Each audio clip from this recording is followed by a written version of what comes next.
DuckLake is a brand new integrated Lakehouse format from DuckDB. It stores your data as Parquet files, typically in object stores like S3. That's powerful because Parquet is an open standard and you can read it with other tools. It's super simple to bring new data in. With basically one line of SQL, you can add new Parquet files directly into your DuckLake tables. DuckLake also manages metadata about your tables, basically the data catalog. This tracks which files belong to a table, how the schema changes, and even snapshots.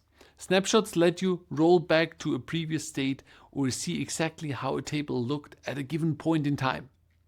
And DuckLake isn't just about storage, it supports full transactions with commit and rollback. If an insert or update fails, your table stays consistent, never left half broken. Here's the best part. You can run DuckLake both locally with DuckDB through the DuckLake extension or directly inside MotherDuck. When you use DuckLake with MotherDuck, everything is handled for you. Metadata, transactions, and coordination are built in. It's fully managed and cloud native, so you don't need to set up any extra infrastructure. If you're running DuckLake locally with DuckDB and want multiple clients writing to the same S3 data, you can point the catalog at an external database like PostgreSQL. That way, everyone shares the same metadata and coordinated writes.